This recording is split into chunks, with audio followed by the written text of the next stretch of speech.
Trevor Thornton here from Orlando, Florida. Hey, Trevor, thanks for joining us today. I have a few questions to ask you so we could get to know you a little bit better. What is your dance background and how did you specifically get into line dancing? My uncle was a bouncer at one of the local country bars. He decided that he would pick up a shift for what he called Teeny Bopper Night. And he took me up there and let me start dancing. And that's kind of how I got into it. I remember going at 14 and thinking I was a little too cool for school, as far as line dance lessons went, and fell in love with it. I learned one dance and fell in love with it. And I remember probably 2 or 3 months, I got to knowing all of the local line dance lessons and all of the dances that were done at that particular bar on Friday nights for tea night. And then I remember having a substitute come in one night, and this guy came in with his beanie and his baggy jeans and these tennis shoes and his sunglasses on, and I'm here in my cowboy hat and my tucked in shirt and my cowboy boots, and I'm 14, and this guy taught us it was something, it was not country music, and we were all kind of like, what is this, and but it was cool. I really liked it. And so that guy sat kind of over towards the bar the rest of the night and watched me, and he called me over to him later. He goes, I want to tell you something. He says, you're a good dancer, but you could be a lot better. Like, you got a lot of potential to be a lot better. And I was like, okay. And he's like, put his hand out to shake my hand, and he said, what's your name? And I said, my name's Trevor Thornton. He goes, well, it's nice to meet you. My name's Guyton. Going to my very first event. And I went, and I was like so stoked and pumped to go. And I was like, oh man, this is gonna be great. And I remember sitting on the sidelines, and I didn't know any dances from the event because they're just so drastically different than what we were doing at the club. And then I was like back to square one, like, oh wow, like I really want to learn these dances. And so then I kind of expanded, started learning those dances. I was a big Guyton groupie until I realized, and he told me, he says, I don't want you to come to any of my lessons anymore for a little while. I want you to expand. You got to go experience other instructors. And I said, okay. And so I met Will Craig, and I went and took Scott Levin's lessons. And then I met Roy and Fiona, Shane and Fred. And then, of course, Rachel. And then Rachel, I kind of really had a good bond with Rachel. And I told Rachel I wanted to kind of get to the next step and learn choreography. And I remember her saying, oh God, we've got to fix everything you're doing. We've got to fix everything you've done here. So she really helped me kind of start learning proper, or I should say better technique for myself. So I've always enjoyed line dance. Yeah, and that's kind of my start into it. Thank goodness your uncle took you to the tea night, and how fun that Guyton approached you and that was your intro into the dance world. Yeah. So when you're not dancing, Trevor, what is it that you do for your day job? Ooh, so my day job, I work for a company out of Winter Park, Florida called Direct One Inc. And we are a print house and direct mail leader here out of Central Florida. So people are always like, I don't know what any of that means. So I say, all of the stuff you get in the mail that you look at and you're like, oh, this is junk, this is junk. A lot of that is me. So I'm sorry. Don't email me and yell at me for that. But yeah, so my department specifically within Direct One is I handle all of the real estate investors all over the United States. And I think we've got a little over 230 different real estate investor accounts that do direct mail with us monthly. So I manage a team and handle getting those things out, making sure they all get done. Well, I will certainly think about you the next time I get a real estate junk mail in my mailbox. Yeah. I'll be darn it, Trevor. Yep. So when you're not doing junk mail and when you are not dancing, what are some of your hobbies? Well, I wish I could say I had a whole lot of them. Used to as I was younger, but as we grow older, we have families. So I've got my beautiful wife Brianna and my daughter Madison and my now just almost 4-month-old son, Brody. So a lot of free time is spent with them. But I will say my wife is fantastic when it comes to letting me go out and have a day with the boys or telling me go take a break. So when I'm not working and I'm not dancing, I am on the golf course is where I like to be. And I love to play golf any opportunity that I get. And I've got about 4 buddies that we all use on rotation to call one another and play with each other. And so we enjoy getting out there and swinging the clubs to play some golf. Well, you live in a beautiful place with great weather to play golf, that's for sure. Yeah, that's you're not wrong there. We do have some really nice courses over here. So I imagine with all of your traveling and choreography that you at some point have encountered a funny or crazy travel story. There's 2 that come to mind right away. Uh, I'll make it quick for you. First, it was my first time going to England, and I went with Jen Cameron, and we really clung to each other because it was both. I think it was both of our first times going to England, and the whole way over there, she said, "Now I want you to make sure that you need to really understand how to work the room. You need to make sure you go and say hello to everybody at every table."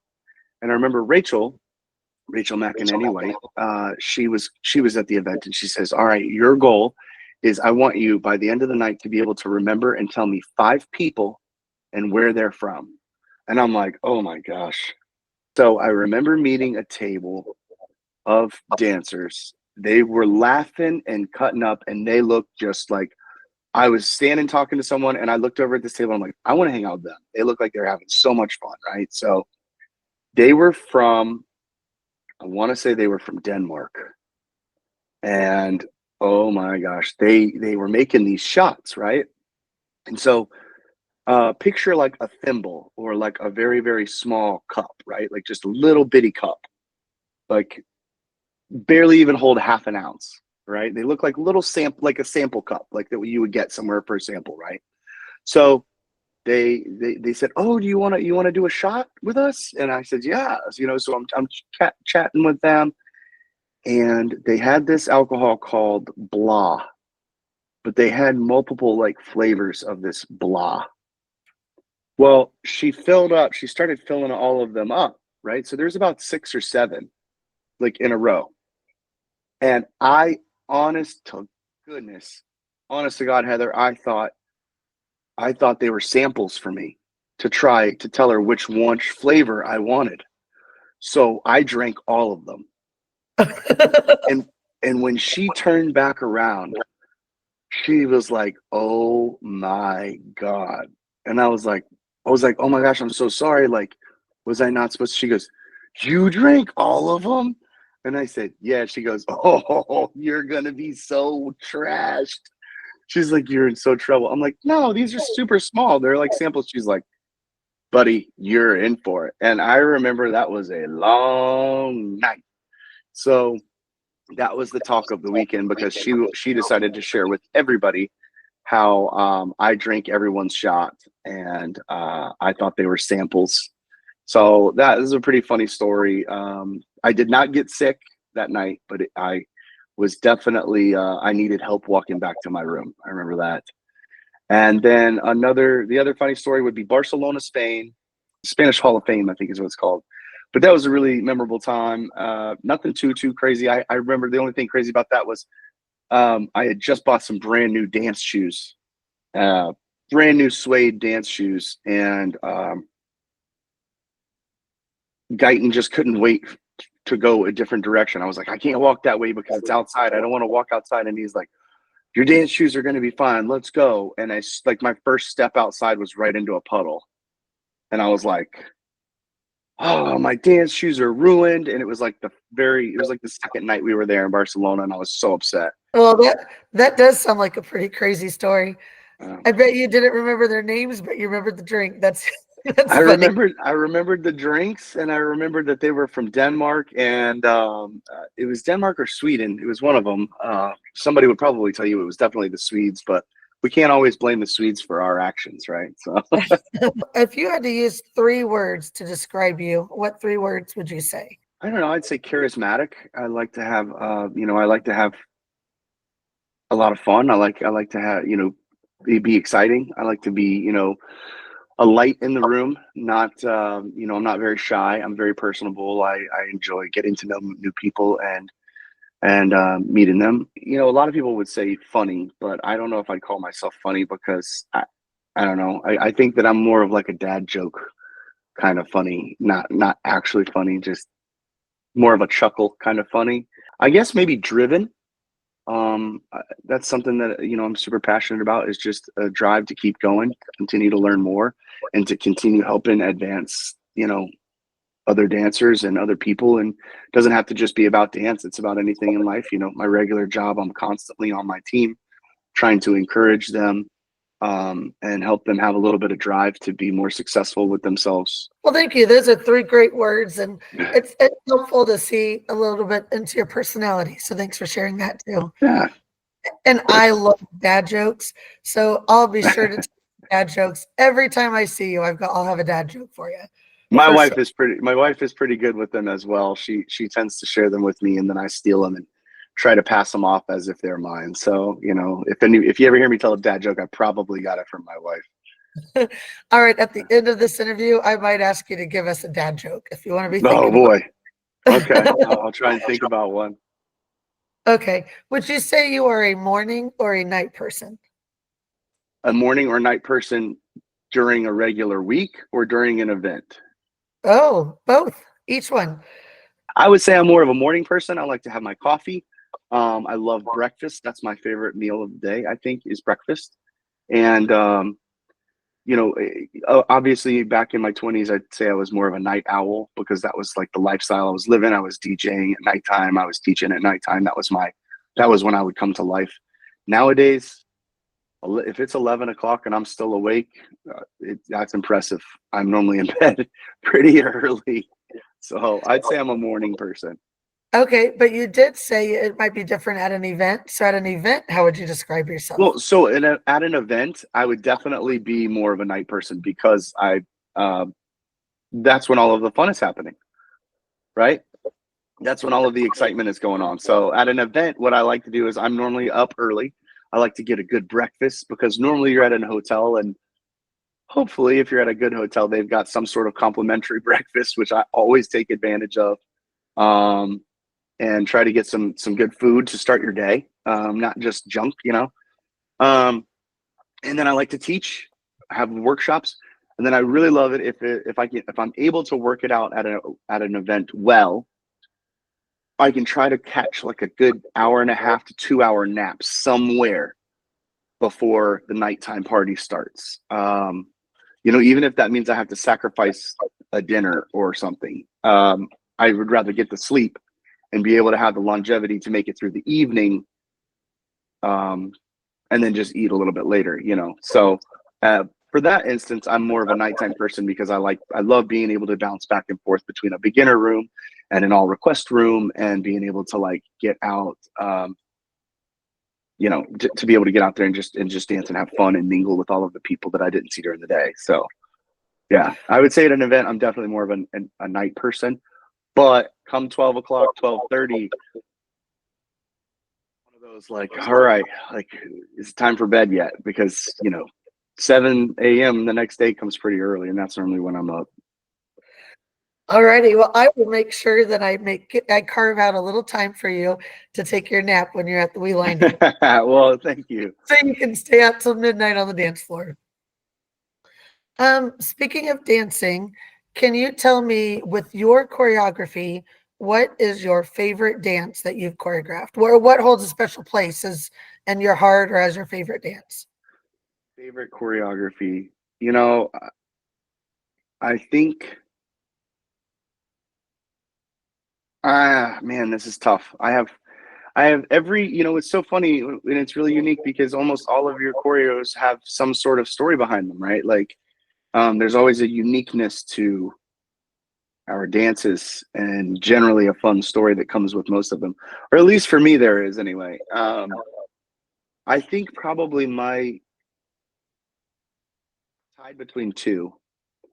So, first one would be Sugar Rush was a dance that I put a lot, the most time and effort into into the choreography. So I had a scheduled a private lesson with Rachel, and I remember going over to her house, and I showed her the dance, and she says, "No, that's shit. Nope. Go in that room, figure it out, bring it back when it's something else. That's trash, Trevor. I don't like it at all." And I remember going into the other room and feeling just absolutely defeated because I had already put so much time and effort into that choreo.